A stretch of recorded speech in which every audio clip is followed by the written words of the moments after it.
मेरा नाम मोहम्मद इमरान अब्दुल रऊफ मिर्ज़ा है और मैं वापी महानगर पालिका वार्ड नंबर 3 का प्रत्याशी हूँ। और इलेक्शन ख़त्म हो गया और हमने पहले भी एविडेंस दिए थे कि भैया कि जो शमसुद्दीन चौधरी जो इलेक्शन लड़ रहे हैं वो बोगस तरीके से इलेक्शन लड़ रहे हैं। उनका जो सर्टिफिकेट है वो डुप्लीकेट है, जाली है। और जो उनके पैनल में जो सुनीता तिवारी जो इलेक्शन लड़ रही है उसने वो सर्टिफिकेट इशू किया है। आज मेरे वकील के साथ शशांक मिश्रा और हम वलसाड़ गए थे। वहाँ पर जो विमल पटेल जो अधिकारी है उनको हमने हमारा ये जो डॉक्यूमेंट्स है उन्हें दिया है और उन्होंने रिसीव किया है।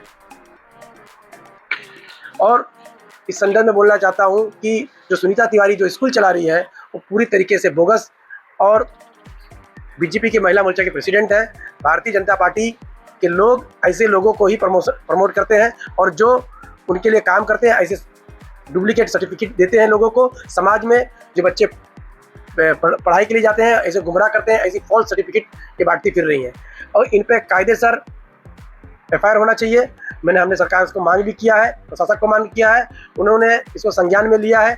आने वाले 1-2 दिन के अंदर हमारे जो बड़े भाई हैं गौरव भाई पंड्या जी, हमारे विपक्ष के लीडर जो पीर मोहम्मद मकरानी जी और महेश सेंतीलाल शाह जी जो वापी शहर प्रेसिडेंट है और हमारे खंडू भाई, ये मीडिया को और भी डॉक्यूमेंट दिया जाएगा। इसके संदर्भ में और भी 2-3 चीज़ें बाकी हैं अभी जो 2012 से जुड़ा हुआ है, इतना मैं कह देना चाहता हूँ। ये डॉक्यूमेंट भी हम बहुत जल्दी रजू करेंगे और आपके समक्ष आएंगे। और ये लोग ने जो फॉल्स इलेक्शन जो गुमराह करके वापी की जनता को गुमराह करके लड़ा, सरकार को बेवकूफ़ बना के लड़ा, ये हर बार का इन लोगों का जो फॉल्स तरीके से जो इलेक्शन लड़ना है ये हम साबित करके रखेंगे। और कोर्ट में हमें पूरा विश्वास है, कोर्ट में हमें पूरा विश्वास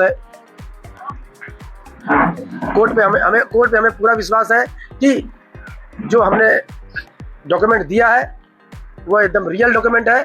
इसकी जांच बहुत जल्द से जल्द 1 हफ्ते के अंदर हो जाएगी और दूध का दूध पानी का पानी हो जाएगा। बोगस सर्टिफिकेट के मामले में कई केसें आ चुके हैं मगर हमारे पास कॉन्क्रीट सबूत है कि शमसू नूरुद्दीन चौधरी वो मेरे सामने पैदा हुआ, बड़ा हुआ, वो 1 से लेकर 10 तक संजय वेस स्कूल में पढ़ा। तो इसने KP विद्या मंदिर में किस तरीके से पढ़ाई की एक जांच का विषय है। और उन्होंने जो सुनीता तिवारी ने जो साइन करके दिया है उस टाइम उसकी स्कूल थी नहीं थी उससे मुझे कोई लेना देना नहीं, मगर इसी के 2015 में जो इलेक्शन वो लड़ा तालुका पंचायत का, उसका उम्र 17 साल था, ये हमें मालूम था। और इसके वो चीज़ में भी हमने केस में गए हैं और आगे जो भी चीज़ और साक्ष्य देना है वो जो मांगा जाएगा वो दिया जाएगा। बाकी हमने तो हमारे तरफ से पर्याप्त सबूत दे दिया है और हमें आश्वासन दिया गया है कि बहुत जल्द 1 वीक के अंदर इन लोगों का पर्दाफाश होगा और इन लोग पे FIR ही होगा और FIR होगा। और ये जो जाली स्कूल जो चल रहा है हिंदी विद्या मंदिर, उसे भी बड़ा वाला ताला लगने वाला है।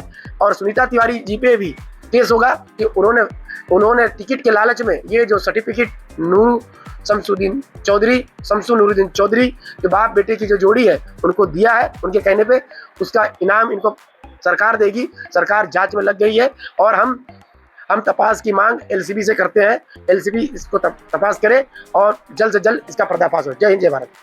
हाल ही में कुछ दिनों में एक चीज़ की चर्चा पूरे मार्केट में हो रही थी, पूरे लोगों में हो रही थी और उसी संदर्भ में जो हमारे एप्लीकेंट है मोहम्मद इमरान अब्दुल रऊफ मिर्ज़ा उर्फ अन्नू मिर्ज़ा, वो एक्चुअली में मेरे पास आए। उन्होंने बताया कि किस तरीके से एक स्कूल के द्वारा और एक प्रत्याशी के द्वारा जो वार्ड नंबर 3 से लड़ रहा है उनके द्वारा कैसे धांधली करके और गलत तरीके से डॉक्यूमेंट्स प्रोड्यूस करके नॉमिनेशन फाइल करके इलेक्शन लड़ा गया है। तो जब इस बात की इंफॉर्मेशन मुझ तक आई और ये चीज़ों की ज्ञान मुझे हुआ तो वही जो अन्नू मिर्ज़ा हैं वो मेरे पास आए और उन्होंने बताया कि ऐसी ऐसी चीज़ें हुई हैं। उन्होंने काफ़ी हद तक हमको डॉक्यूमेंट दिखाया और उन्होंने खुद से एक चीज़ की मांग की कि मुझे अब इसको लेकर आगे बढ़ना है, मतलब मुझे अब इसको लेकर केस करना है। तो एज अ वकील हमारा दायित्व था और उस दायित्व को पूर्ण करते हुए या आगे बढ़ते हुए अन्नू जी ने जो बोला हमने वैसे कंप्लेंट ड्राफ्ट की। अब उस कंप्लेंट के अंदर मैं आपको कुछ क्रक्स एलिमेंट्स, मतलब जो हमारे लॉ के लैंग्वेज में कहते हैं कि जो साक्ष्य या तथ्य हैं, वो मैं आपको कुछ दिखाना चाहता हूँ। ये जो वार्ड नंबर 3 के जो प्रत्याशी हैं, मैं सबसे पहले आपको इनका वापी महानगर पालिका का बर्थ सर्टिफिकेट दिखा रहा हूँ। ये ऑन कैमरा है, ये मेरी बात नहीं है, ये कंप्लेनेंट की बात है। मैं आपको बता रहा हूँ कि हमारे केस क्या है। इनका डेट ऑफ बर्थ अगर आप देखेंगे, पहले तो आप इधर देखिए, नेम शमशुद्दीन, जो वार्ड नंबर 3 के प्रत्याशी बीजेपी से थे। आशीर्वाद हॉस्पिटल में इनका जन्म हुआ, पिता का नाम है नूरुद्दीन चौधरी। अब इधर अगर आप देखेंगे तो डेट ऑफ बर्थ, ये वापी नगर पालिका का डॉक्यूमेंट है जो इशू हुआ है, जिसके अंदर उनका डेट ऑफ बर्थ है 13/11/1998। Now come to the second portion. ये उनका सेंट जेवियर स्कूल जो था जहां पर वो पढ़े थे शमशुद्दीन, वो स्कूल भी कह रहा है कि 13/11/1998 को उनका जन्म हुआ है। Now come to the second portion कि चलो सेंट जेवियर ने तो बोला ही बोला है, साथ में ये सीबीएसई स्कूल का ये एडमिशन एग्जाम देने से पहले एडमिशन कार्ड है या कुछ है, ठीक है, एडमिशन कार्ड है, एडमिट कार्ड है। अब इसके अंदर अगर आप देखेंगे तो डेट ऑफ बर्थ अगर आप साफ देख पा रहे हैं, सीबीएसई का इशू किया है 13/11/1998। इतनी चीजें आपको भी शायद ये तथ्य के हिसाब से मैं चीजें बता रहा हूँ, समझ आ गई होंगी कि एक व्यक्ति का जन्म 13/11/1998 को हुआ। अब वही व्यक्ति, ध्यान से देखिए, वही व्यक्ति चौधरी शमशुद्दीन नूरुद्दीन, स्कूल का नाम है हिंदी विद्या मंदिर, जिसके अंदर पहले प्रिंसिपल थी सुनीता तिवारी, जो कि उन्हीं के साथ उन्हीं के पैनल में वार्ड नंबर 3 से लड़ रही हैं।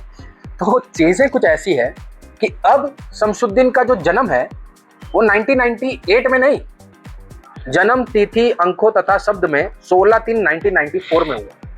मतलब एक व्यक्ति एक जगह 1994 में जीवित होता है, फिर वो शायद मृत्यु हो जाए और 1998 में वापस विकल्प या जन्म ले ले। क्या ऐसा कहीं पर भी हो सकता है? ये सवाल बहुत कॉमन है। अब ये भाई ने क्या किया कि जो इलेक्शन है वो इस 1994 के फॉर्ज डॉक्यूमेंट से इलेक्शन लड़ा, और जब ये चीजें उनके प्रतिद्वंदी अन्नू मिर्जा को पता चली, वो सीधे इसमें कार्रवाई की मांग करते हुए स्टेट इलेक्शन कमीशन का जो ऑर्डर है उसके हिसाब से रिटर्निंग ऑफिसर, जो कि एसडीएम है वलसाड़ के प्रांत अधिकारी, उनको दिया गया है, जिसके अंदर मैं वकील हूँ। ये हमारे तथ्य और कुछ फैक्ट्स हैं जिस पर हम केस लड़ रहे हैं। देखिए, झूठा एफिडेविट करना ये खुद में एक सबसे बड़ा गुनाह है, और आप कहीं ना कहीं सरकार के साथ धोखा कर रहे हैं गलत गलत डॉक्यूमेंट पेश करके। एक जो इलेक्शन प्रोसेस है वो खुद में ही कितना महत्वपूर्ण है, कितना ही पाक है या कितना ही साफ है, उसको अगर इस प्रकार से कोई छलनी करेगा या कोई उसको बर्बाद करेगा तो क्या ये पॉसिबल है? ये कोई बड़ा इलेक्शन नहीं है कि एमपी एमएलए का इलेक्शन है या कुछ ऐसा है। आप ये सोचिए कि महानगर पालिका के इलेक्शन में भी इस प्रकार के छोटे कार्य होते हैं, और ये करने वाले कोई और नहीं, सत्ता पक्ष के लोग। पैनल में बैठा व्यक्ति सत्ता पक्ष के लोग, न जाने क्या क्या पद धराए हुए। तो मैं जो भी चीज़ थी, जो भी अन्नू जी ने हमको बताया, उस हिसाब से हमने केस फाइल किया, और आज 13/5/2016 को हमारा जो कंप्लेन है वो एसडीएम वलसाड़ के पास पहुंच गया है। अब आगे इसके अंदर क्या चीज़ें होती हैं, that is being dependent upon the officer itself. Now as per the notification issued by the state commission Gujarat, state election commission of Gujarat, सारी जवाबदारी रिटर्निंग ऑफिसर, या यूं कह लूं सारी जवाबदारी वलसाड़ प्रांत अधिकारी के ऊपर है। उसके अंदर साफ साफ लिखा है that he has to conduct, shall, the word used is shall, that he has to conduct a preliminary inquiry.